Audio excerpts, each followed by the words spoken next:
Buenos días, jóvenes. ¿Cómo Buenos están? días, Buenos maestra. días. Sí. Buenos Ani, que días. nos dé quesadillas. Buenos días. Buenos días. Ani, danos quesadillas a todos. No era barrita, pero sí, si quieren. Pero se antoja mucho. El almuerzo de media mañana es delicioso. Bueno, voy a pensar que te bajaste a por una quesadilla de la facultad y te la trajiste. Yo también bajaría por una. De lo que hasta con chile, caray. ¿Cómo les va? ¿Cómo está todo? Espero que en sus clases vayan bien y que sus maestros sean más listos que yo y sepan poner bien todo el Zoom y todo. Yo ya lo pongo cada vez porque ya no me confío de Coaed. Entonces ayer se me olvidó, por eso se los mandé hasta hoy, pero bueno, creo que no hay tanto problema. Pues empezaremos, ya somos 42, o sea que ya podemos ir admitiendo al resto y empezando la clase. Los veo muy contentos, como que están muy sonrientes hoy, lo cual me encanta. Aprendan. ¿Mandé? Es que nos alegra la vida. Ay, ojalá. Sí, eso quiero. Alegrarles la vida y que no sientan. A pesar de esta clase es tranquila. Hasta eso. No la deben de padecer mucho, aunque la vez pasada estuve viendo el video, oyendo el video realmente no, porque pues fue muy latosa. Yo les voy a pedir que cuando me quieran decir algo, me griten, porque luego me pico dando clase y ni caso les hago. Y pues no se vale. Entonces, me digan, maestra, maestra, cualquier cosa, Uri, lo que sea, para llamarme la atención y que me salga yo de mi marasmo de estar dando la clase. Bueno, pues como estoy segura que todos leyeron el material y lo estudiaron a fondo y se lo llevaron a todos lados de su casa, claro, a la cocina, al baño, ese es un buen lugar para leer. Pues están muy enterados de lo que vamos a ver hoy. Vimos un cachito la vez pasada, pero yo creo que voy a volver a empezar para que esté más completo. Total, nada más fue un cachito. Yo sí escuché sus exposiciones, las oía un poquito, se puede decir rugosas, con interferencia, pero sí escuché sus intervenciones y me gustaron mucho, me gustó mucho cómo están trabajando y que bueno, esta cultura de la psicología, que es la historia, esta, a fin de cuentas, orientación vocacional en cuanto a la carrera para que conozcan todas las vertientes, todos los enfoques llamados hoy tradiciones, pues bueno, es algo que debe de llamarles la atención en el sentido de conocerla panorámicamente, al menos. Hagan de cuenta que están leyendo una enciclopedia que no profundiza en nada, pero que nos da una idea panorámica de lo que estamos buscando o de lo que queremos saber. Bueno, pues así sería. Daniela, Dair, Jimena, Karina, ¿no tienen cámara? Diana, Samantha, Yelin, no los veo. Bueno, algunos pusieron fotos, los que no puedan prender su cámara o les haga interferencia. Gracias, Andrea. Me gusta más ver cómo se van moviendo y lo que están comiendo, Adair. Yo también tengo mi escritorio, ya les dije, lleno de porquerías de todos tipos para que se haga esto más alegre y más fácil. Yo sé que ustedes han escuchado sobre el conductismo. De hecho, seguramente antes de entrar a la carrera, ya habían oído que había una cosa que se llamaba conductismo y que muchos critican. Yo quisiera un poquito de interacción con mi clase y que me dijeran qué es, qué creen ustedes que es el conductismo. Acuérdense que partimos de la idea de que los alumnos no tienen por qué ignorarlo todo igual que los maestros tampoco tienen por qué saberlo todo, pero deberíamos, pero los alumnos no lo ignoran todo. Entonces, ¿quién me habla un poquito del conductismo? ¿Digo nombres al azar? No, ustedes. ¿Quién me dice qué es el conductismo en psicología? Chan, chan, nadie, nadie, nadie. A ver, Abraham, que estás como muy sonriente. Abraham Cano, dinos, ¿qué es el conductismo? No, sí, ya iba a participar. Te Es una adiviné. corriente, es una corriente de la psicología que trata de explicar nuestro comportamiento y nuestras conductas. Y las otras no. Las otras no tratan de explicar nuestro comportamiento. ¿O qué lo hace? Pues, Era como un sistema que suponía a la mente como algo más pasivo, ¿no?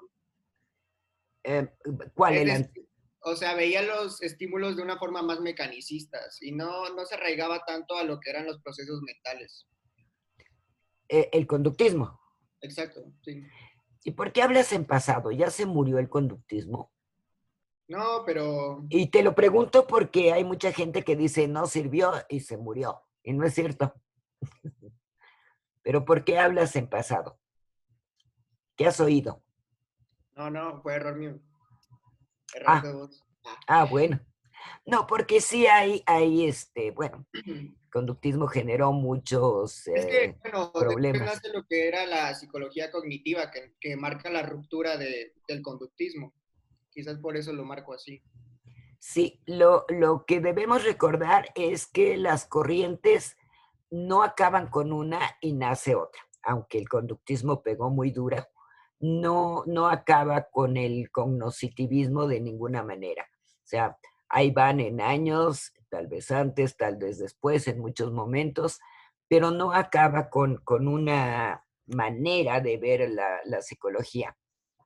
Me llamó la atención lo de la conducta porque efectivamente empieza a interesar más la conducta que se manifiesta, la conducta que se ve, la conducta que vamos a ver más adelante, no es no es involuntaria, o sea, no nada más la conducta de salivar, de respirar, de sudar, va a llamar la atención, sino que los investigadores, y en algún momento llegaremos a Skinner, lo que tratan de ver es la conducta voluntaria, si está o no está regida por ciertas reglas.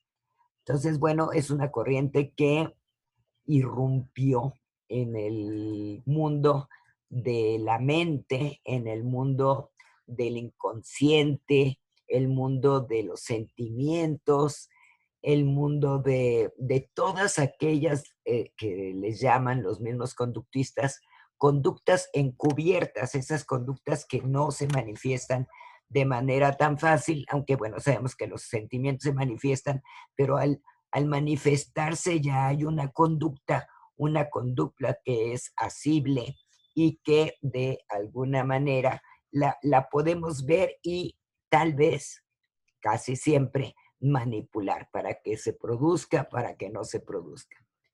¿Alguien más? Profesora, también el conductismo nos habla de esto de la relación entre el estímulo y la respuesta, ¿no? Claro, sí. ¿Por qué? ¿Tienes alguna idea, Salma? Pues porque nosotros al recibir un estímulo reaccionamos de una o de otra manera. Obviamente no todas las personas reaccionan de la misma manera, pero tenemos una reacción sí o sí. Y curiosamente lo que trata de encontrar el conductismo, siguiendo esta línea de estímulo-respuesta, es que se convierta un poquito en universal, o sea que ojalá y pudiéramos tener ciertas leyes de que cuando entra cierto tipo de estímulo, se reaccione de la misma manera, poder identificar, poder regular la conducta. ¿Alguien más que quiera decir algo? No. Maestra, yo quiero, pero no se puede generalizar, ¿no? Porque depende de la percepción y de la experiencia de cada persona. Pero tú puedes enseñar a alguien a hacer algo y calcular los estímulos que necesitas utilizar y sobre todo, que es lo que más usa finalmente el conductismo, las consecuencias que vas a usar. Es decir, los castigos, los premios, que serían los reforzamientos que vas a usar y que ya en algún momento te dieron resultado. Si piensan en su propia conducta, ustedes van repitiendo lo que de alguna manera fue placentero en el pasado, o sea, les dio buenos premios o satisfizo para lograr lo que querían y dejan de repetir, deberíamos de hacerlo con todo, aquello que ha sido castigado. O sea que de alguna manera o de todas las maneras, la verdad, eso dicen los conductistas, sí podemos encontrar cierta regularidad, así a nivel inferior para otros. Para el conductismo somos animalitos, igual que todos, pero de alguna manera podemos ver como inferior a nuestro perro, a nuestro gato. Los gatos son más difíciles porque son más necios, pero inferior, y sin embargo lo vamos educando, le vamos castigando y reforzando las conductas que queremos que hagan. Skinner tiene un libro que se llama Más allá de la libertad y la dignidad, en donde habla justamente de esto, que todos obedecemos finalmente a ciertos premios y castigos. Y que bueno, si hiciéramos más caso a esos premios y castigos, a lo mejor aprenderíamos más rápido a convivir con diferentes cosas. Nosotros actuamos de manera disruptiva y normalmente se enoja quien está con nosotros, para ustedes sus papás, y nos castiga esa conducta. Conducta disruptiva es que empezamos a romper cosas y a gritar y somos castigados por esto. Normalmente cuando queremos obtener algo no manifestamos esta conducta porque ya nos fue castigado. Entonces, lo que sí trata es de encontrar reglas, leyes, cómo elegimos, cómo es que podemos optar por una cosa mejor que otra. Obviamente que esa parte cognitiva de afecto siempre va a estar mediando pues esas conductas. Y bueno, pues vayamos, ¿hay alguien más que me quiera decir? Se vale criticar cualquier tendencia. O vemos el conductismo y entonces hablamos mal o bien de él. Entonces, share screen, aquí, share, y saldrá. Y cuando lo vean, me dicen. ¿Ya se ve? Está como ya se ve. Ah, ok, excelente. Bueno, pues esta es la unidad 3, jóvenes, y es de la psicología experimental a la tradición del pensamiento conductista. Es decir, se junta mucho esta experimentación que se empieza a hacer formalmente en la psicología para llegar al conductismo. Esta es una idea muy positivista, muy de la época, bueno, el Círculo de Viena fue antes, pero muy de la época en que se quiere hacer objetivo todo lo que se estudia, todo lo que se ve, y demostrar que en la psicología también se puede. Viene obviamente del empirismo, ¿se acuerdan? Vimos estas diapositivas, viene del empirismo, la experiencia, es decir, lo que yo veo, lo que puedo manipular, es la base de todo conocimiento. Ya no voy a aceptar que me digan que algo es así, de esta manera, sin darme datos, sin ofrecerme una manera de comprobarlo. Aquí citaremos a John Locke, mucho antes del conductismo, obviamente, como 300 años antes, al menos 200, 200 y pico, en donde Locke ya hablaba de hacer ensayos de experimentación y poder ir directamente a ver cómo podemos manipular para repetir un evento. Entonces, es directamente desde el siglo XVII del empirismo. En el siglo XVIII viene el asociacionismo. Vimos someramente a Hartley, a Wundt, en algún momento cuando veíamos las generalidades de la materia de la historia, es decir, toda la historia que fue la de fundamentos, la primera unidad. Y bueno, lo que nos decían es que ellos empezaron a hablar de una asociación, y no es tanto la asociación de ideas, sino la asociación de eventos. Es decir, tiene que haber, decía David Hume, hay leyes de la asociación.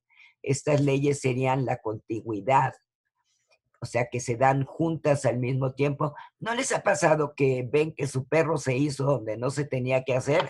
Le dan una paliza o le pegan con el periódico o le dicen que no, si son más buenos, según lo enojados que estén, y el perro no sabe de qué les hablan. O sea, eso pasó hace media hora, eso pasó hace 2 horas. Tiene que haber una contigüidad entre la conducta y el premio, el castigo, etcétera. Entonces hablan de ciertas leyes, pocas leyes hay en psicología, pero sí hay algunas.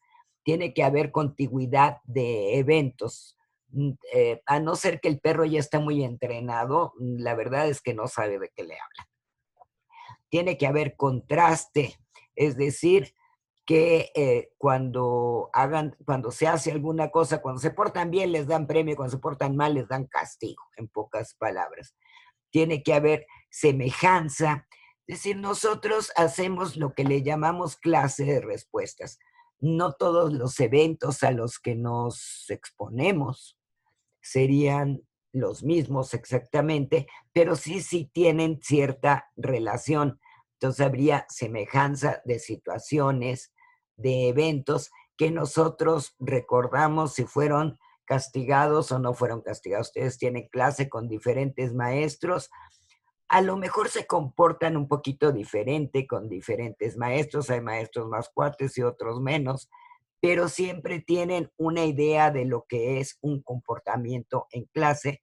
Eso sería como una clase de respuesta. Lo que decíamos surge del positivismo. Frénenme donde yo me siga, grítenme, porque yo luego me pierdo, ya les dije. Bueno, el positivismo, que es un conocimiento científico. Bessel hace estudios comparativos. ¿Qué significa un estudio comparativo? Creo que se los dije la otra vez, ¿no? ¿Qué es un estudio comparativo? La medicina lo hace mucho. Experimenta con animales y lo extrapola muchas cosas al humano. Lo mismo se hace en psicología.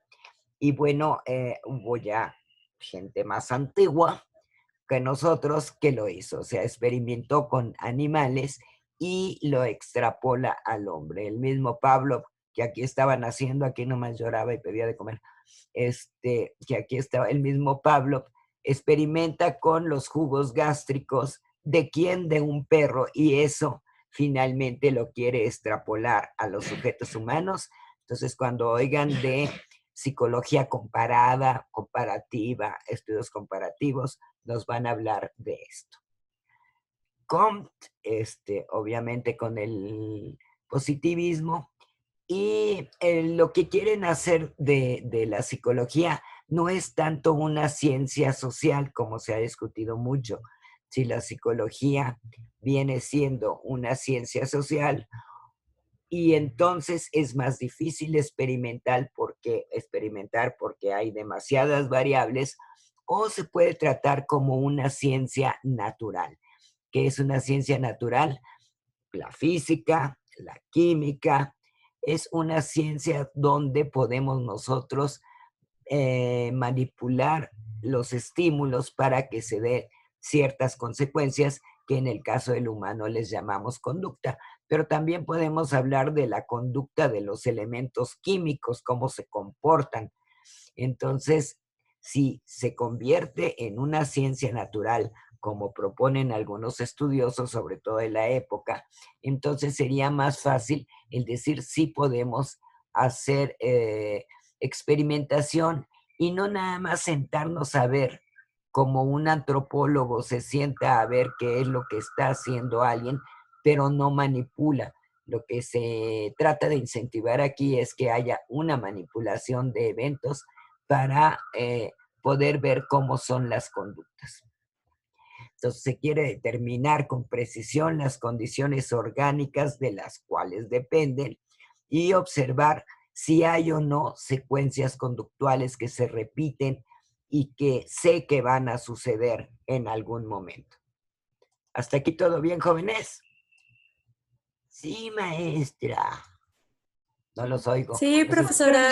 Gracias, Fanny. Maestra. Quiero saber que estoy con humanos vivos.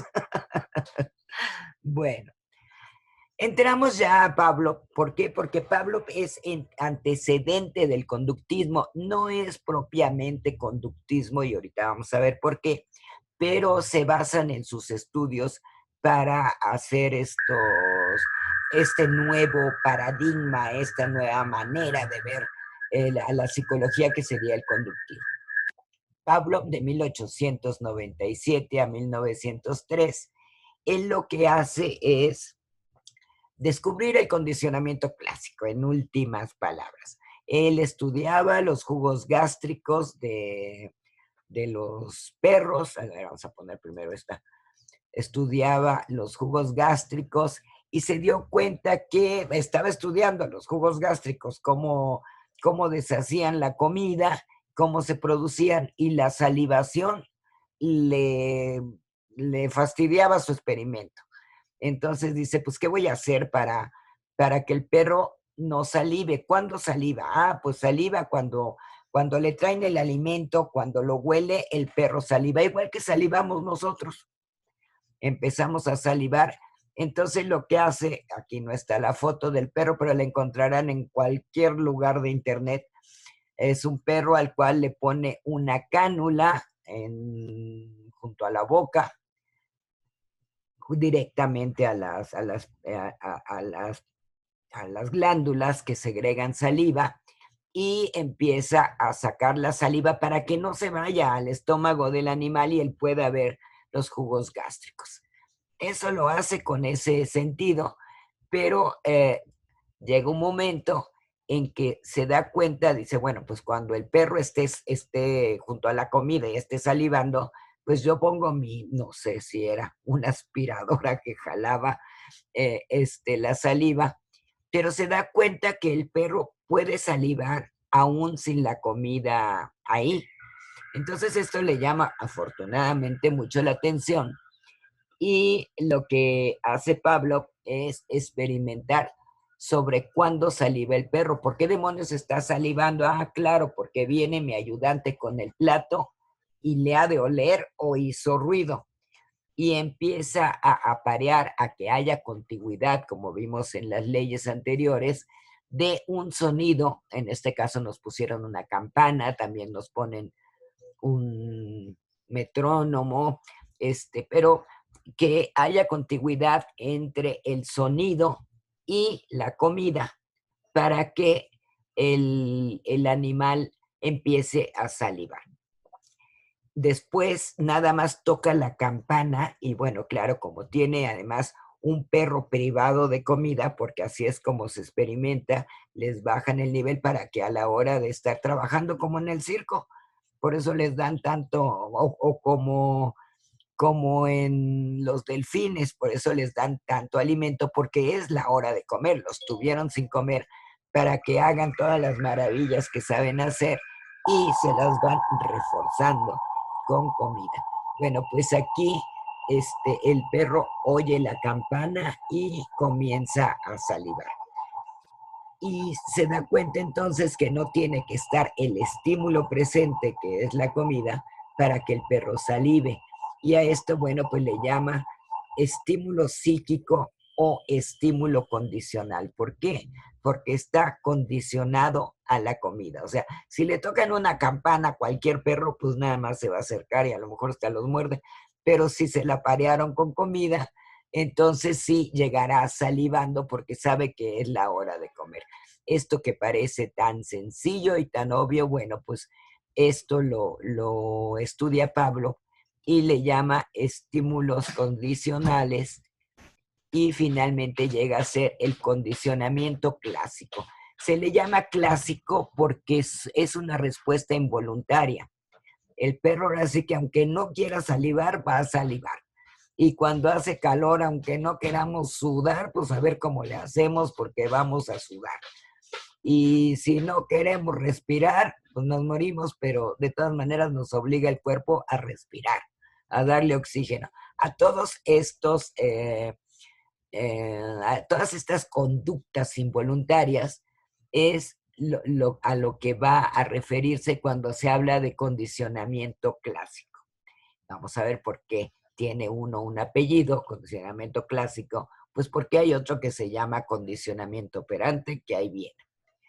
Él ve también estímulos secundarios, ve una cosa que se llama gradiente de generalización. Eso quiere decir que si yo le toco la campana a mi perrito y lo condicioné a salivar cuando le tocaba la campana, va a hacerlo, pero también lo puedo cambiar por aplaudirle o por chiflarle o por hacer ciertos ruiditos con el plato para que lo haga. Sería ese gradiente de generalización. Y bueno, también se interesa, y sus seguidores, en lo que serían, bueno, esos estímulos secundarios, que se podrían ser estos, y la extinción. ¿Cómo es que le quito esto? ¿Cómo hago para que ya no asocie la comida con la campana? Bueno, pues también lo estudia. ¿Queda claro, Pablo, qué es lo que hace? Sí, profesora. O hay preguntas, porque es muy Maestra. interesante. Maestra, yo tengo una realmente. pregunta. Sí, adelante. Ay, Eduardo, si quieres tú primero. No, tú. No, tú, Bueno, no, está yo. bien. Qué bueno que se peleen por hablar, me encanta. Adelante, Ani. Entonces, el gradiente de generalización es cambiar el estímulo para que se obtenga el mismo resultado. Sí, o que ya cualquier estímulo que ustedes a la hora de la comida, a lo mejor ya oyen lo que está haciendo su mamá en la cocina y oyen el ruido de platos. Ya oyen una puerta que se abrió. Y ya todo eso lo condicionaron con la hora de comer, amén de las pulsiones que puedan tener de hambre, que ya vi que serán pocas como yo porque se la pasa comiendo toda la mañana, pero tendrán ciertos eventos. Pasan por un restaurante, pasan por cualquier casa y no dice restaurante, pues ni modo, ya fracasé, pero en cuanto tiene más o menos la idea de fonda, restaurante, comida rápida o un olor que venga, ustedes van a salivar. ¿Por qué? Porque hay un gradiente ya de generalización. Es muy lógico y lo sentimos muy lógico que salive si mi olfato está respondiendo. Pero ¿por qué salivo si dice doña Chonita? A lo mejor vendía choninos y no comida, pero yo digo aquí seguramente puedo comer. Entonces, bueno, pues esto sería como un gradiente, no es como, es un gradiente de generalización. Y eso también lo hallan, lo descubren. Lo importante del conductismo es que no se queda con la idea de que pasa porque es lógico, sino pasa porque yo puedo decir por qué pasa. Esa es la idea de este tipo de enfoque psicológico, que no se va a quedar con, es lógico que tenga sueño, es de noche, pues sí, pero ¿cómo es el mecanismo? El fisiólogo nos va a decir baja, qué sé yo, serotonina, melatonina. O sea, no se quedan con la idea de que todo es muy, muy lógico y así va a pasar. ¿Alguien más quería decir? Sí, yo iba a decir del estímulo neutro, pero ya vi que está en la imagen, así que... Sí, también hay estímulo neutro. O sea, es toda una secuencia de estímulos que la tipifican. Lo que les digo es, porque el estímulo neutro no se va a comer la campana, sin embargo funciona. Entonces, por eso es un estímulo neutro. La idea es ir hasta el fondo, hasta sus consecuencias, para poder decir por qué demonios el perro salivó. Y más allá, que también eso nos convino bastante a los psicólogos, porque no todos queremos ser psicofisiólogos. Samantha, ya te vi que levantaste la mano, ahora sí me salió, ahorita te doy la palabra. Más allá de toda la parte psicofisiológica. Saliva seguramente por ciertas combinaciones psicofisiológicas, pero también puedo decir que saliva por ciertos estímulos que se le están mandando. A ver, levantó la mano. ¿Quién era? Yo. Adelante. Que también está el condicionamiento en segundo grado, ¿no? Que es cuando se pone un segundo estímulo. Bueno, no recuerdo si se llama así, pero es cuando se pone un segundo estímulo después del primero. Y es muy interesante. Esto no se refiere al condicionamiento involuntario. Esto ya entraría en el condicionamiento operante. Si quieres lo retomo ahí cuando vayamos al condicionamiento operante de Skinner. En pocas palabras, ese tipo de reforzamiento es para respuestas voluntarias y podría ser, por ejemplo, la tarjeta roja que saca el árbitro a la mitad de un juego, o la amarilla, pues le saca sanciones y no se las dice.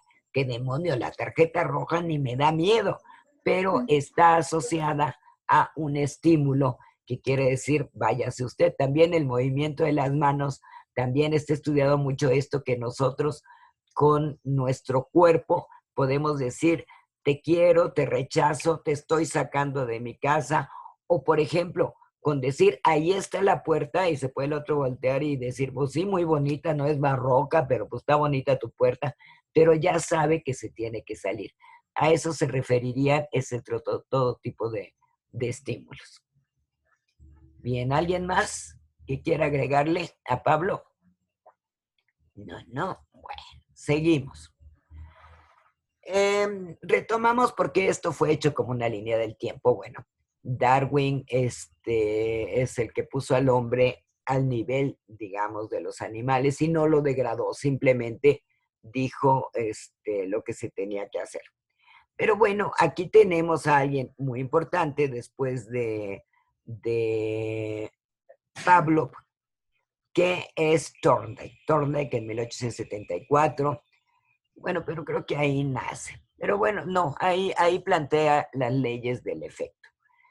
Si pensamos en el perro y pensamos en aquellas leyes que ya nos dijeron arriba de contigüidad, etcétera, podemos decir que Thorndike, que es este señor, ahorita les voy a enseñar otra foto donde está medio mejor. Bueno, Thorndike lo que hace es postular también ciertas leyes. La ley del efecto, que es la más conocida en psicología, que lo que dice es algo que nos puede parecer muy lógico, pero él lo pone en lápiz y papel. Así como la de la gravedad dice que los objetos son atraídos al centro de la Tierra y nos parece muy lógico, sí, pero la pusieron en lápiz y papel. Así Thorndike habla de la ley del efecto, que dice repetimos con conductas con consecuencias agradables y no repetimos las que tienen consecuencias desagradables. Que yo no estaría tan seguro de eso porque hay gente que sigue repitiendo una conducta que ha sido castigada y sin embargo, pues ha sido castigada. Dice uno, ¿por qué sigue haciendo esto? Seguramente tiene algún tipo de esquizofrenia porque sigue haciendo lo que le siguen castigando, pero bueno, suele suceder, pero normalmente lo que hacemos es cuando una conducta es reforzada, es agradable, uno la va a repetir y cuando es castigada, no la va a repetir. Existe la ley, ¿sí se entiende esta? Me imagino que le suena lógica, ¿o no? Sí. Bueno, y luego la ley de la predisposición. La satisfacción y la molestia dependen del estado del organismo en el momento en que actúa. Esta no la tienen muy como ley, es decir, pero tiene algo de cierto. Es decir, nosotros podemos sentir algo como agradable en ciertas condiciones y como desagradable en ciertas condiciones. O podemos pensar que según quien nos dice las cosas será agradable o desagradable. Pero sí hay una cierta predisposición a que se convierta algo en reforzador o castigo. Yo me acuerdo cuando hacíamos prácticas de psicología, pues llevábamos dulces para practicar con los niños y nos llevaron a una escuela particular. Habíamos estado en puros kinders o escuelas que eran de barrio y bueno, les ofrecíamos un dulce y se ponían muy contentos, les ofrecíamos un juguete y hacían lo que se nos daba la gana. Pero fuimos a esta otra escuela y los dulces les valían gorro, porque los niños los tenían a granel. Todavía los juguetes empezaban a ser agradables. O sea, sí hay una cierta predisposición, que sería la ley de la predisposición, que no se usa mucho, pero que sí es bueno saber que hubo alguien que lo hizo. Y vamos a ver en su experimento con gatos porque habla de una cierta predisposición. Y, ¿qué más les iba a decir? También algo se vuelve agradable cuando hay cierto pleito por eso. Ustedes a veces dan clase en el salón de clase y les llevan a sus compañeros toda clase de golosinas. Y bueno, un dulce, un chocolate que se pueden comprar afuera fácilmente, se vuelve la prenda más deseada en el salón de clase porque todos lo quieren. O sea que sí hay una cierta predisposición. La ley del ejercicio, que es, bueno, esta contigüidad, asociación del estímulo y la respuesta. Lo que decíamos del perrito, pues pégale cuando se esté haciendo, porque si no, normalmente no vas a ver de qué le hablas. ¿Hay dudas hasta aquí? No, profesora. Bueno, entonces aquí tenemos a Thorndike. Y Thorndike trabajó sobre todo con este tipo de cajas trampa en donde metía a un gato. El primero trabajó con pollitos, pero esos experimentos pues no les han de gustar tanto porque no vienen muy bien relatados en los libros. Pero después trabajó con gatos, tenía un gato privado de comida, no muerto de hambre, pero sí privado de comida. En realidad los animales parece que siempre estén privados de comida, sobre todo los perros. Si uno les da un bocado de lo que sea, lo agarran. Pero si les ofrece inmediatamente otro, dejan ese y agarran el que sigue, no sé qué vaya a faltar.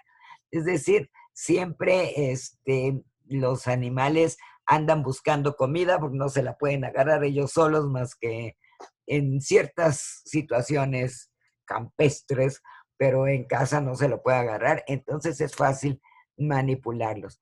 Bueno, lo que hacía este gato, le ponían un plato con comida que no podía alcanzar libremente, como vemos. Acto seguido tenía que hacer varias cosas para abrir esa caja trampa. En YouTube hay videos de cómo el gato baja una palanca, jala una cuerda, en fin, hace 20 cosas para poder abrir. Entonces Thorndike se dedicó y a esto le llaman condicionamiento instrumental. Todavía no entramos al conductismo, digamos, que se está generando.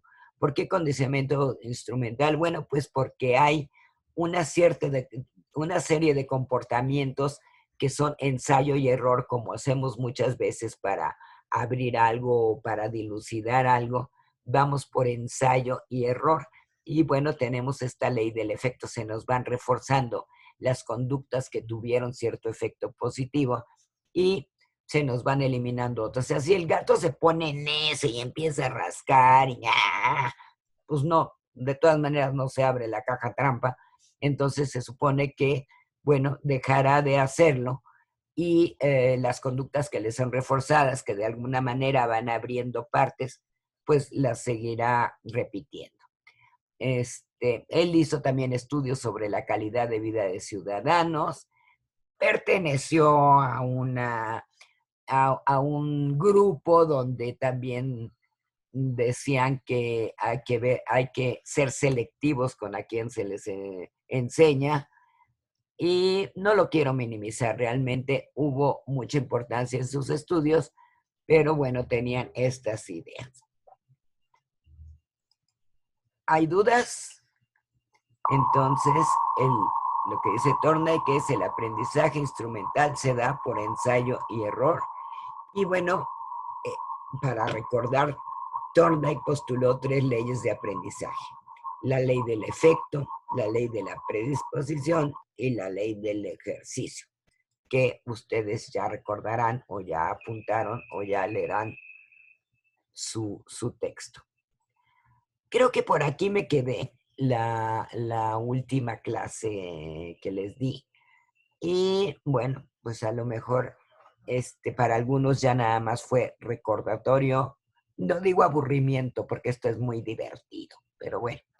Entonces, lo que sigue es toda una serie de eventos, digamos. O sea, existe un cuate que se llama Morgan Lloyd, que dice que existe una ley que le llaman la ley de parsimonia. La ley de parsimonia es lo que otros de otras disciplinas, por ejemplo, los físicos le llaman la navaja de Occam, que la pueden buscar. Esto lo que quiere decir es que si tienes 2 explicaciones para el mismo evento, en ciencia, en estudio, lo mejor es usar la más sencilla. Es decir, es más plausible usar la explicación más sencilla y no irnos por las ramas. Y finalmente es un principio, porque para los conductistas, porque lo que buscan es una explicación más sencilla para decir cómo es que funcionamos, cómo es que se da la conducta de los organismos. Entonces, ese mecanismo más sencillo y muy enojante para las otras tradiciones es el conductismo. Y entramos ya de lleno, hasta aquí está claro. Entramos ya de lleno a lo que sería, lo que es, lo que será, lo que fue y lo que es la conducta. Es decir, el conductismo. Hubo un autor, un señor que se llamaba Watson, y que se preguntaba mucho sobre por qué tenemos que hablar de mente, por qué tenemos que hablar de inconsciente, de todas esas partes de la mente que ni veo, ni siquiera puedo manipularla, ni siquiera tiene, o si tiene ciertas leyes, no las puedo demostrar de manera petulantemente dicho científica o de manera visible. Entonces él retoma la idea de que el mono, miren qué mono tan lindo, tienen muchos amigos parecidos, yo también tengo amigas y amigos parecidos, es hermoso. Bueno, de que el mono nos dio, o Darwin nos dio la visión de que somos animales y no somos el centro de la creación. Seguramente hemos sido más inteligentes para adaptarnos al mundo, pero que funcionamos o tenemos, o tenemos las mismas maneras de expresarnos, a lo mejor sin lenguaje, aunque sabemos que la palabra lenguaje incluye más que la verbalización, la vocalización, porque los animales también se comunican, pero que entonces transmite al hombre o al hombre de esa época, a los estudiosos de esa idea, la idea de que el hombre es un animal más y en lugar de estudiar la conciencia, como dice aquí, debería estudiarse la conducta observable. Y entonces, bueno, pues es Watson. Watson hizo muchas cosas, pero vamos a ir por partes. Primero esta, no sé por qué se fue la otra. Bueno. Watson empieza con estas ideas subversivas de que tenemos que ver a la conducta como una cosa donde nos podemos acercar y podemos hacer más, y lanza lo que fue el manifiesto conductista, es decir, en su universidad dice, y bueno, no solo con William James, etcétera, algunos filósofos de la época, dice, ya estuvo bueno que me estén hablando de que lo hacemos por impulso, de que me estén hablando que lo hacemos porque mi inconsciente, que se lo estén hablando porque hacemos porque tenemos pulsiones, quiero que me digan cómo funciona la conducta. Y bueno, entonces el manifiesto de Watson comienza así. La psicología, tal como el conductista la ve, es una rama puramente objetiva y experimental de las ciencias naturales. Su objetivo teórico es la predicción y el control de la conducta. La introspección no es parte esencial de sus métodos, ni depende el valor científico de sus datos de la prontitud con la que se presten a interpretación en términos de conciencia. Si dejémonos de conciencia y vayamos a la conducta. Y bueno, sí, este cachito también es interesante. El conductista, en sus esfuerzos por lograr un esquema unitario de la respuesta del animal, no reconoce línea divisoria, le faltaría aquí, entre el hombre y con todos sus refinamientos y complejidad. Es solo una parte del esquema total de investigación de la conducta. Y bueno, pues así está. Él dice, el hombre es como el animal. Y bueno, empieza a hacer muchos estudios. Él trabaja con los famosos laberintos, en donde, bueno, él dicen que además se inspira en los castillos ingleses y hace sus laberintos parecidos a esos laberintos de jardines que tenían en muchos de los castillos de diferentes lados, también en los franceses. Pero lo importante de él es que dice no, no, no a la introspección, no a las funciones de la conciencia, no a los instintos y no a la mente. Esto causó, aparte que él era un hombre muy, muy echado para adelante, pues muy, muy descarado. Era un hombre que dicen que se metía con todo mundo y que además era ligador, lo que le cuesta la salida de la universidad, y amén de todo esto, y que dijo hay que hacer un manifiesto y los psicólogos queremos ser diferentes. Entonces dice no a todo lo que se había venido diciendo en esa época que era lo importante.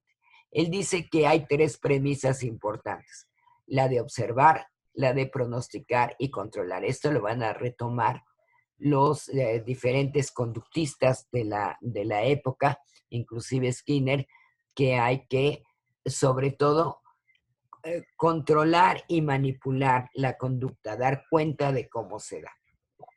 Él lanza muchas bravatas y frases, y entre las que lanza dice, denme una docena de niños sanos y si no están ya manipulados, yo los voy a hacer pianistas, escritores, artistas. O sea, él dice, yo puedo manipular la conducta de cualquier humano. Y bueno, empezaron a decir que la psicología primero perdió el alma con Darwin y ahora pierde la conciencia con Watson. Se escandalizaron en la escuela. Él empezó, y me regreso a esta, porque empezó a hacer estudios con lo que encontraba. Y lo que encontró fue al bebé Albertito, que seguramente lo verán. Si ustedes ponen Albertito y Watson en YouTube, van a ver el experimento de Watson, en donde Watson... Profesora, ¿ese experimento es en donde el niño termina espantado? Bueno, termina espantado, pero porque está espantado para los muñecos de peluche, por ejemplo. Con lo blanco, ¿no? Bueno, sí. Él dice, así funciona este asunto. Entonces, le pide prestado a una enfermera de ahí o a una camarera, no sé bien, le pide prestado su niño que tenía meses y entonces dice, yo le voy a condicionar una pregunta. Entonces, cada que esta debe ser la que está junto, es su ayudante, también psicóloga, otra psicóloga, bueno, que en su tiempo pues ella era ayudante porque ese era el papel de las mujeres, y bueno, le ayuda y que dicen que también era su amante, entonces le ayuda a hacer el experimento. Él cuando le acerca un juguete de peluche al niño, pega un martillazo fuerte, claro, el niño se asusta, suelta el juguete. Y así lo va condicionando a los juguetes de peluche, después a las ratas, después a lo que se le pegue la gana. Por eso es que dice, denme cualquier niño sano y yo lo voy a convertir en lo que quiera. Y bueno, finalmente a lo mejor también así condicionamos nosotros hasta nuestros hijos, a nuestros hermanos, a nuestros papás. O sea, haciéndoles algo desagradable con la conducta que no nos gusta y algo agradable con la que nos gusta, que finalmente viene siendo aquella ley del efecto. Es despachado de la universidad. Aparte de todo esto, el hombre es muy, muy enojante. Era bonito, era un tipo guapetón. Normalmente lo pintan con su copa de martini juntos. Y bueno, estaba casado, pero era ligador. Y entonces dicen que en la época no se valía y por todas estas cosas, su esposa era muy influyente en la junta de la escuela y lo corren de la universidad. Pero no nada más se va, él sigue haciendo cosas y entonces se mete a trabajar en publicidad, en ventas. Y con estímulo-respuesta tiene el mismo éxito. Por eso dice tan emocionante la curva de ventas como la curva de aprendizaje. Yo puedo ver el aprendizaje, pero la curva de ventas también sube, se hace millonario, sigue haciendo experimentos. Dicen que en el garage de su casa, yo a veces pienso que no somos buenos experimentadores porque no tenemos garage, el garage todos empiezan en su garage, pero bueno, él sobre todo se dedica a las ventas. Vuelve a la universidad, se vuelve a salir, en fin, es un hombre que casi podemos decir que hace lo que quiere, pero claro, también le levantaron una demanda por haber asustado a Albertito y haberlo maltratado de esa manera. Los noto cansados, jóvenes. ¿Qué tienen que decirme hasta aquí? Que ya me callé. No, maestra, de ninguna manera, pero ¿qué tienen que decir hasta aquí la entrada? Porque lo que sigue es, bueno, Watson también. La entrada del conductismo al mundo en 1900, ya no me acuerdo, 1917 creo que es, cuando entra, cuando de plano no nada más lo dice, sino lo pone en papel y lo lanza a la escuela. ¿Qué es lo que tienen que decirme hasta aquí? ¿Qué? Maestra, yo quiero opinar algo. Sí, por favor, Paola. Respecto a Watson, ¿cómo empezó la psicología como conductista? Siento que ya pierde un poco la esencia de lo que en realidad estudia la psicología, ¿no? Aunque hizo grandes aportes, pero pues yo considero que pues perdió un poco la esencia que es pues el estudio de la mente precisamente, ¿no? Bueno. Pues para unos la perdió, para otros fue ganancia. Para unos perdió ese misticismo, esa magia que nos dio, que nos dieron los mentalistas, pues. Pero para otros ganó en cuanto a la conducta, es la conducta, y no nos vayamos por las ramas. Depende cómo lo veas. Pero dejó de ser una cuestión, no quiero usar la palabra magia, porque tampoco es para tanto. ¿Filosófica? Más filosófica puede ser, sí. O sea, ya no fue tan filosófica, fue más directa. Empezaron, en realidad, el condicionamiento operante que veremos después, hace mucha aportación en cuanto a trabajar con niños y trabajar con adultos, trabajar a niños con retraso mental. Sirvió mucho lo que se llama el análisis experimental de la conducta aplicada.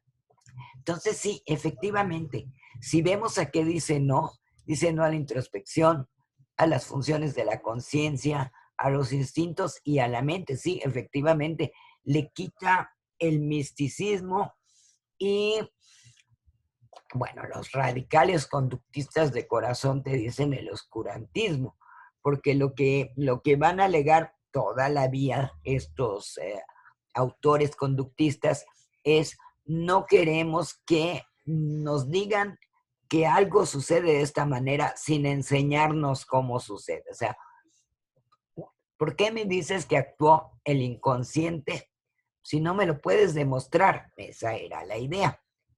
Entonces, pues sí, le quita el misticismo, Paola, absolutamente. Y para algunos, y bueno, más en la época, obvio que no es bien recibido para nada. Por eso se dice que, igual que Darwin le quita el alma al humano, o sea, realmente dice que es como los animales, cuando el hombre era el que tenía alma, y bueno, Watson le quita el nivel inconsciente al humano. Entonces, es otro paradigma. Acuérdense que los paradigmas son cambiantes, pero no se rompe uno y viene otro, sino que pueden venir al mismo tiempo. Y aquí el paradigma es: hay estímulo, hay respuesta, hay consecuencias. ¿Alguien más? Critíquenlo. Yo hoy voy a ser el abogado del diablo y lo voy a defender. ¿Sí?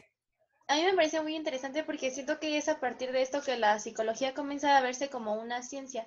Quizá en ese momento las personas de la época no se daban cuenta de que no era una ciencia porque era más que nada sobre suposiciones, creo yo.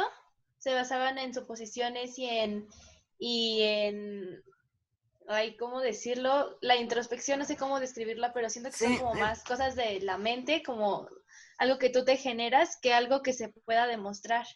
Sí, esa era la idea, demostrarlo. Y sí, le quita el misticismo, le quita la magia a hablar de cosas que nada más hablaban los psicólogos, como era la mente, la libido, el complejo, cómo se dan los complejos.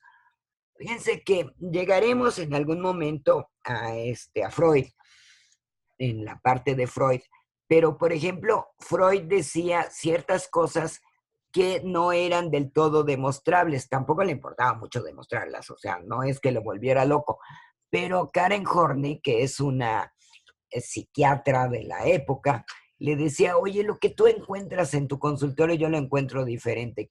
¿Cómo es que sucede esto?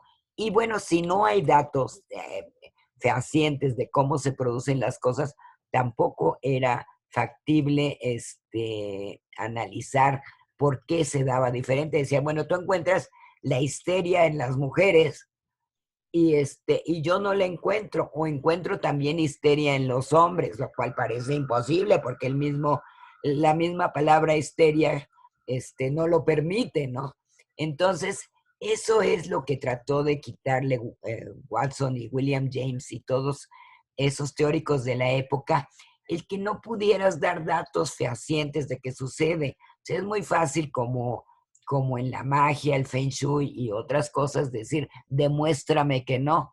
Pero es que tampoco me puedes demostrar que sí de manera fehaciente. Tú me dices que es esquizofrénico, yo te digo por qué, y me dan la definición, y de todas maneras, lo que decían, no me alcanza para saber bien qué hacer con este tipo esquizofrénico. Entonces, sí tiene razón Paola, le quita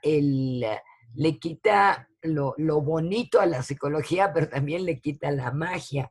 Yo no sé qué sea más bonito cuando está uno frente al paciente, que sea lo mejor. Acuérdense que después hemos evolucionado a lo cognitivo-conductual por alguna razón. Ya podríamos ver después qué es lo que pasa. ¿Alguien más, jóvenes? Critíquenlo, yo lo defiendo, o yo lo critico y ustedes lo defienden. No, mejor ustedes lo critican. Yo antes, bueno, cuando empezó a ver como el conductismo, la verdad no le entendía nada, no me gustaba. Claro. Era como que muy difícil, pero ahorita como que ya y como dicen, ¿no? También pues fue importante para la psicología, ¿no? muy mecánico, ¿no? Estímulo, respuesta, consecuencia, muy mecánico si es que no te lo explican como debe de ser, como va. O sea, aquí Muy dice... complejo. Sí, pues, fíjate que yo siento ahora que conozco a los dos, bueno, después de los años, que para mí es más compleja la parte clínica y sobre todo la freudiana. Voy leyendo a Freud porque me encanta leerlo directo y porque era un gran escritor, la verdad. Y me tengo que regresar porque digo, entonces esto no era esto, era esto, me pierdo. Y bueno, con este tipo de ciencia voy más directa. Claro que es más mecánica. Estímulo, respuesta, conducta. No, también tenemos algo más. Es por eso que empiezan a inventar. Que los conductistas de hueso colorado que hay en la facultad no les gusta, empiezan a inventar lo cognitivo-conductual. A ver, Samantha, veo que estás levantando la mano. Es que siento que por lo mismo de que es mecanicista, bueno, a mí me parece que es más fácil de entender porque es más fácil localizar como los estímulos y las respuestas y todo eso al pensamiento freudiano, que es más abierto. O sea, y es como más complicado localizar cierto tipo de cosas que Freud señala, porque además, no sé, a mí Freud se me hace muy, muy complejo, la verdad. Como dice un escritor que estaba leyendo, Aguilar Camín, me gusta mucho cómo escribe, dice, en esta casa no hay el por qué, hay el qué. O sea, así se hacen las cosas, pero no me andes buscando por qué. Y para este tipo de explicación, el conductismo, sí quiero saber el por qué, porque lo que quiero es controlar la conducta, dar cuenta de qué es lo que tengo que hacer para controlar la diferencia y además, bueno, me meto en un brete, porque todo lo que diga va a tener que ser sustentado por datos, ¿no? Inclusive, Skinner llegó a escribir un texto que dice, son necesarias las teorías del aprendizaje. O sea, ¿para qué quiero teorías? Sabemos que es importante, pero llegaron hasta preguntarse esto, ¿para qué quiero teorías? Si la teoría no incluye leyes y datos, ¿para qué quiero la teoría? Esas son las dos visiones diferentes. La facultad se hizo absolutamente conductista. En cuanto yo entré en 1971, éramos conductistas. Se empezaron a ir los psicoanalistas y empezó, pero como les digo, un paradigma no mata a otro. En ciencias humanistas y sobre todo en psicología siguieron trabajando, la clínica siguió trabajando sus cosas y el conductismo también. Ya para el currículum que ustedes estudian, el del 2008, no se quitó, pero no se hizo absolutamente el énfasis de la carrera en la experimentación y en el conductismo. Perdieron algunas cosas, por ejemplo, la estadística, que la ven muy someramente, solo hasta que entran más adelante a los siguientes semestres, pero también para algunos fue muy agradable. Uno se va dando cuenta de lo que necesita de la estadística al hacer experimentación, ya les pasará, créanme también a ustedes, pero la cuestión es que ya no fuera de una sola tendencia el currículum, sino de muchas tendencias. Los sentimientos, el alma, bueno, el alma no la vemos en la facultad más que en el nombre, psique, pero sí de admitir las otras tendencias, la social, la cognitiva, la psicoanalítica, admitir y que no fuera nada más conductista. ¿Alguna otra cosita? No, vemos la que sigue y los voy a dejar en Watson porque si no los voy a volver locos.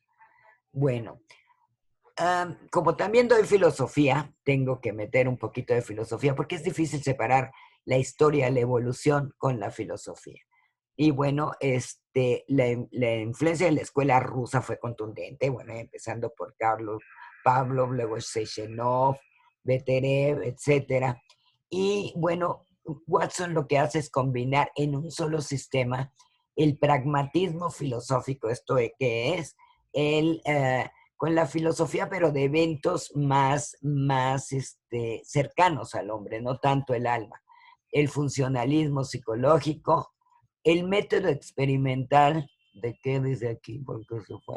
De Yerkes, el método experimental y el condicionamiento. O sea, el sistema de Watson estaba basado en el determinismo, el empirismo, el reduccionismo, que de esto vamos a tocar porque lo tratan de reduccionista, este tipo, esta visión, y el ambientalismo. O sea, estos 4 principios guiaron la labor de Watson, que siguió haciendo cosas y siguió estudiando casi lo que se le dio la gana y le aumentó ahí sus trabajos en mercadotecnia, cómo aumentaba las ventas con estímulo-respuesta, que finalmente es lo que nos hacen en los supermercados.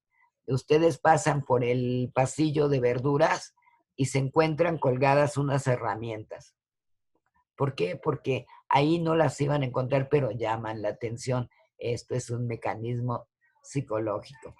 Están dispuestos los supers, sobre todo para mujeres y amas de casa.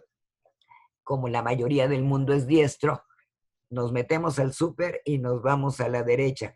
Yo tengo 2 hijos zurdos y de repente se me van a la izquierda y yo digo, ¿qué es lo que pasa? Pero bueno, la idea es ir a la derecha y empiezan las verduras, todo lo que es para la casa, porque fue hecho sobre todo para mujeres, y después entrarán las herramientas. Cuando se vendían discos LP, long play, miren qué antigua soy, cuando se vendían long plays en el súper, esos sí estaban al principio, porque los señores se quedaban comprando los long plays y las señoras se iban a comprar el mandado. Pero todo lo fueron estudiando y bueno, Watson fue uno de los primeros de cómo hacemos para comprar, el color que tiene que privar, el tipo de cajita. Lo mismo se puede hacer para reducir la compra, cámbiale el color, no le pongas tantas cosas, etcétera. Pero aumentaron mucho las ventas. Es muy interesante cómo funciona la psicología conductual. ¿Alguna otra pregunta? ¿Sí? ¿Comentarios?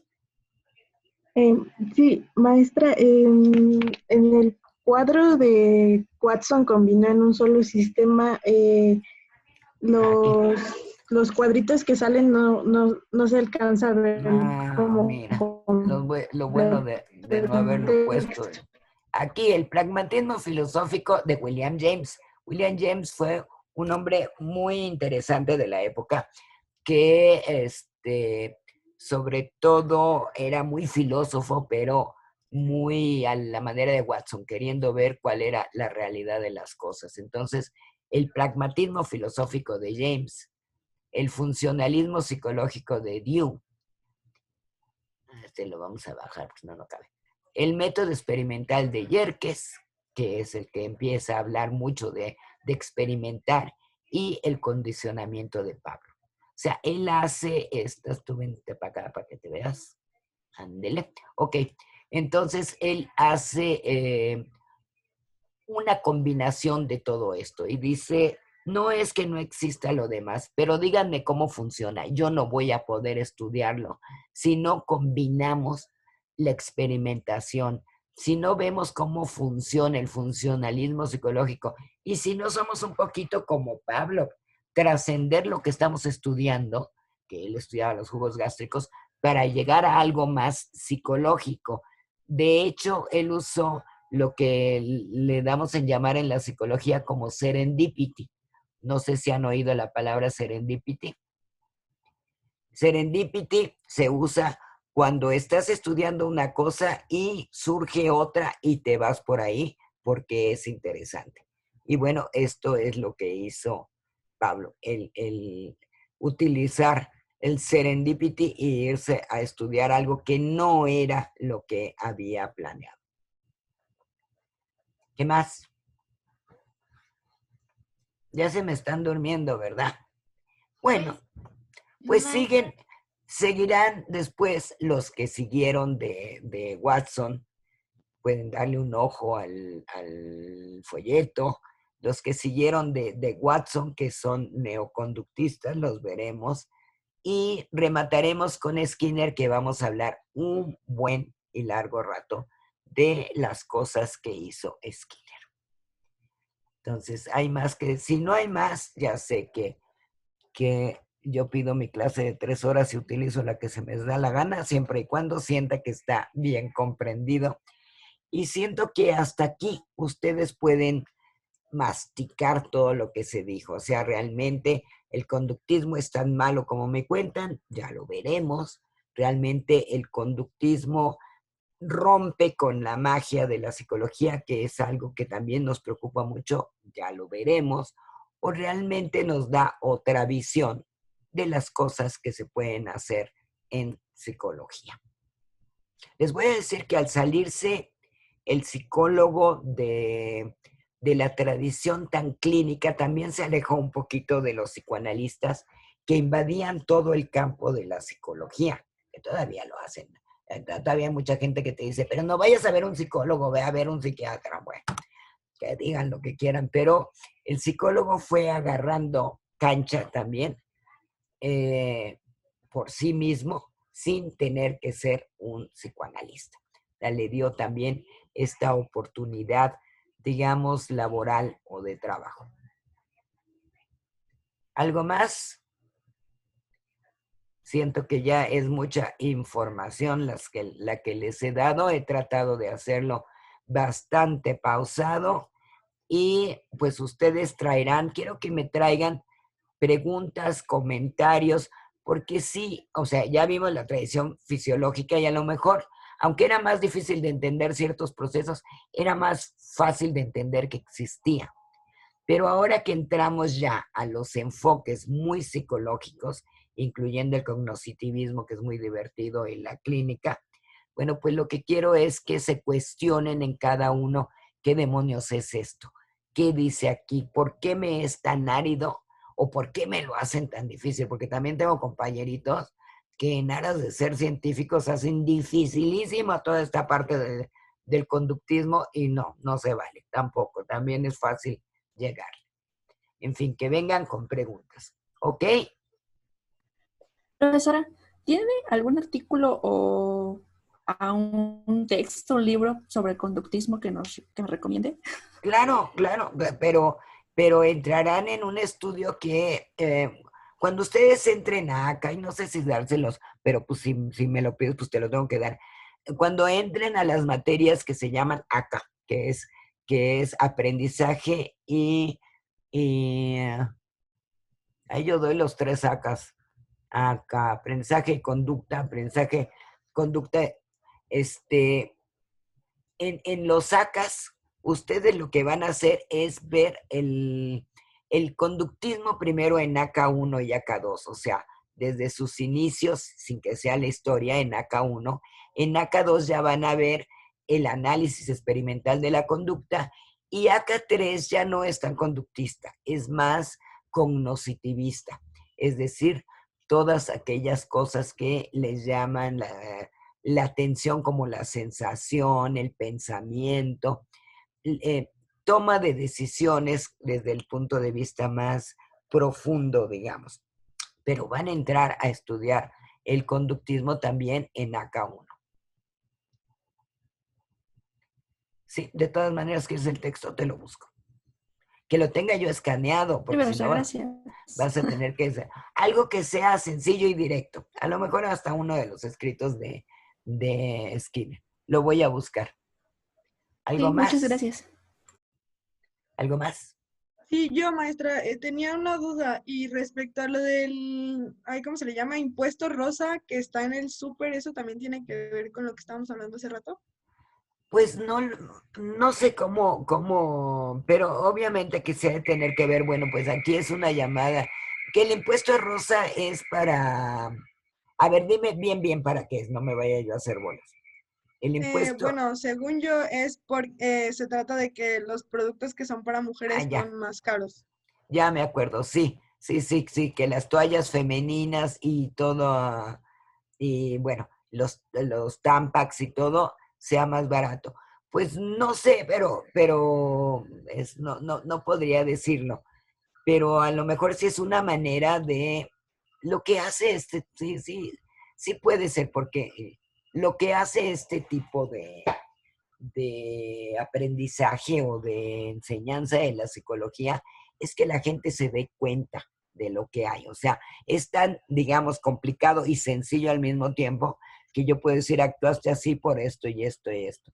Y entonces a lo mejor también en el impuesto rosa, que ya me acordé cuál es lo que están tratando es de llamar la atención a lo que es para las mujeres. Es decir, ¿qué se necesita más? Así como ahorita ustedes, hay memes que dicen y tienen razón, si la educación es gratuita y la educación ahora es a distancia, el Internet debería de ser gratuito para complementar como la escuela no te la cobran, los libros de texto normalmente se regalan porque es obligatorio, entonces podrías hacer también esta llamada de atención a que las mujeres merecen algo más y además batallan. Por eso se pusieron las guarderías en los centros de trabajo, porque finalmente eran para las mujeres que trabajaban, porque era la mujer, ahora parece que ya no tanto, afortunadamente, pero era la mujer la que tenía que quedarse en la casa y no ir a trabajar por estar cuidando a los hijos. Bueno, pues es la mujer la que su sueldo no le alcanza si no le hacen una buena manipulación a todo lo que se vende como productos de higiene personal. Puede que tenga algo que ver, es lo único que se me ocurre así en este sentido. Y bueno, también seguramente las ideas de impuesto rosa que estén, no sé si están en el súper, ya hace 6 meses que yo no pongo un pie fuera de mi casa. Bueno, sí fui al Office Depot, pero ahí no hay impuesto rosa. Pero seguramente todo esto, no sé si en el súper es para magnificar y llamar la atención. No sé qué tanto le convenga al súper que sea sin impuesto, pero a lo mejor también lo pone porque le conviene, porque comprarán más de estos productos. No lo sé. ¿Hay letreros de impuesto rosa en el súper? Pregunto. No sé. ¿No los han visto? Profesora.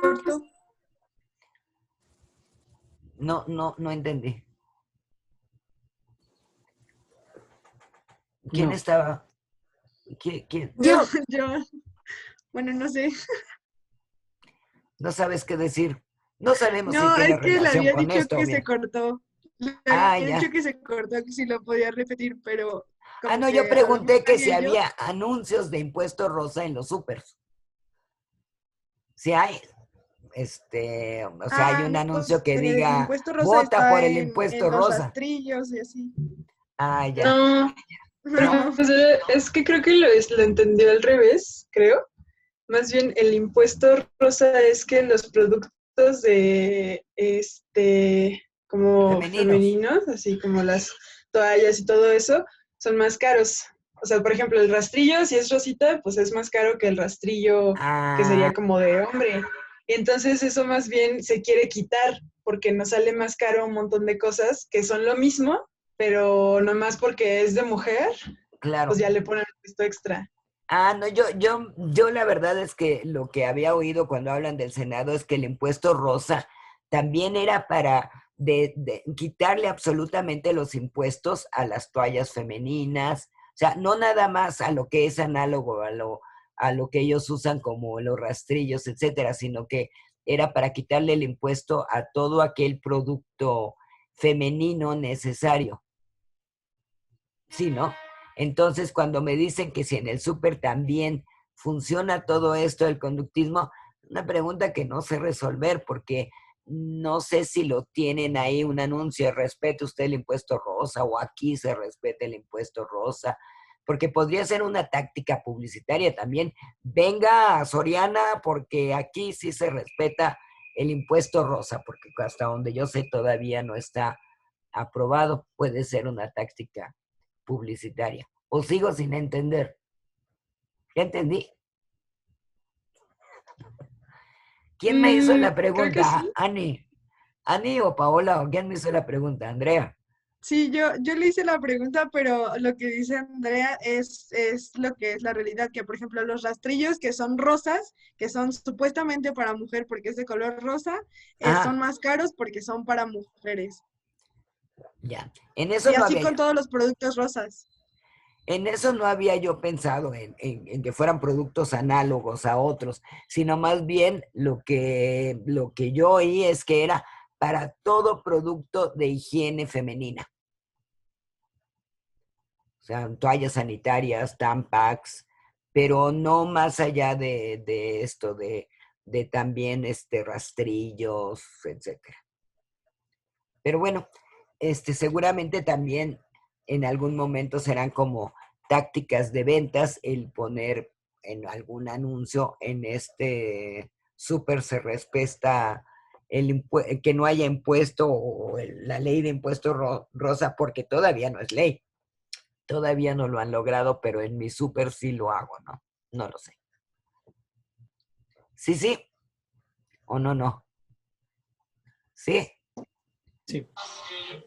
Bueno, pues entonces, si no hay más, o no sé si hay más, dejaremos hasta aquí. Piensen en el conductismo, en lo que es, porque sí es, y hay muchos maestros en la facultad que están trabajando con el conductismo. O sea, no se ha muerto el conductismo, hay gente que sigue trabajando y funciona en su espacio. ¿Ok? Pues piensen hasta aquí y seguiremos con los neoconductistas y con Skinner la próxima clase, con gusto. ¿Ok? Gracias, maestra. Les mando 1000 besos. Gracias, maestra. Gracias, maestra. Gracias, maestra. Hasta luego. Gracias. Hasta luego.